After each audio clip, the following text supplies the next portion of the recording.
अगली खबर की बात करेंगे जो शाहजहांपुर से आ रही है।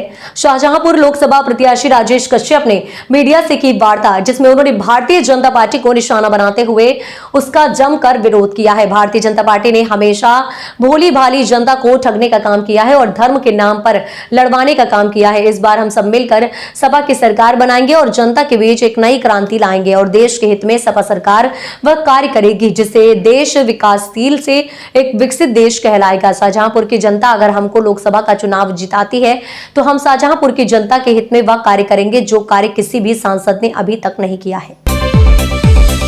लोकसभा प्रत्याशी राजेश कश्यप जी से हम बात करेंगे। मैंने कई ग्राम पंचायतों में कई क्षेत्रों में मैं गया हूं और जनता भी काफ़ी आपसे खुश नज़र आ रही है और जनता को काफ़ी उम्मीद भी आपसे है।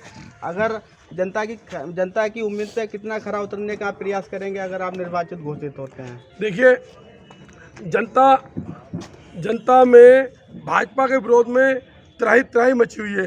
भाजपा के अत्याचार से, शोषण से जनता पीड़ित है। जनता एक टक होके एक नज़र से ताक रही है 2024 के चुनाव को। जनता की उम्मीदों पे सिर्फ एक ही नाम है, समाजवादी पार्टी। समाजवादी पार्टी का सिंबल साइकिल, माननीय अखिलेश यादव। पूरा आज देश आज सिर्फ एक ही नज़र से पूरा टकटकी लगा के भरी उम्मीदों के साथ सिर्फ अखिलेश यादव जी की तरफ देख रहा है और ये आशा कर रहा है कि किसी भी तरह से 2024 का चुनाव आए और जब भी चुनाव के बहाने भारतीय जनता पार्टी के नेता जनता के बीच आए, उनके गांव आए, तो उनसे सवाल पूछे जाए। किस तरह से उन्हें झूठे सपने दिखाकर मक्कारी से लोगों को ठगने का काम किया, लोगों के वोटों पर डाका डालने का काम किया। कभी 2 करोड़ नौकरियों का झांसा दिया, कभी महिलाओं की सुरक्षा का झांसा दिया, कभी रोजगार बढ़ाने का झांसा दे दिया और कभी दाऊद को वापस लाने की बात करते थे।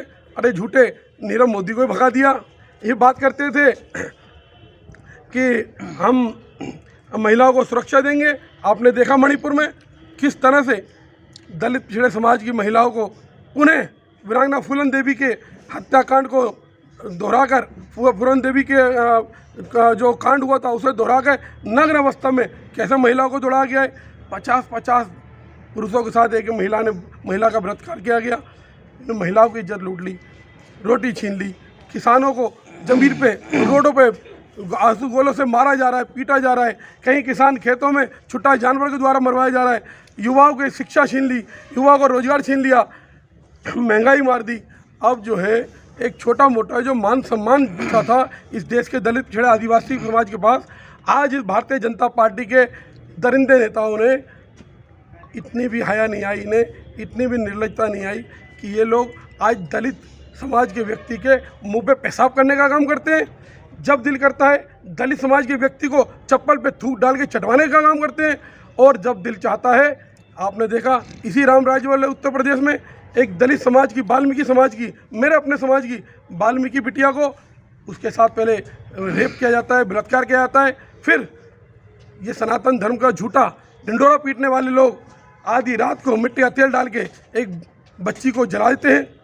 तो ये सब जनता के बीच है। जनता ताक रही है, जनता इंतजार में बैठी है। जनता जागरूक हो चुकी है जी, भाजपा आए और इनका हिसाब किया जाए। जी, तो निर्वाचित घोषित होने के बाद पहला प्रथम कार्य क्या रहेगा जनता के लिए? जिस तरह से शाहजहांपुर के साथ साथ वैसे तो पूरा प्रदेश विकास के मूलधारा से पिछड़ चुका है, लेकिन क्योंकि मुझे जिम्मेदारी जनता के द्वारा जनपद शाहजहांपुर की दी जाती है, तो सबसे पहले यहाँ के युवाओं के प्रतिभा को न केवल शाहजहांपुर, न केवल उत्तर प्रदेश बल्कि देश और दुनिया तक पहुँचाने के लिए मैं बहुत बड़े स्तर का, एक कम से कम इंटरनेशनल स्तर का एक स्पोर्ट्स एकेडमी का यहाँ निर्माण करवाने का काम करने की मैं कोशिश करूँगा। तो प्रथम मेरा कार्य होगा। जी।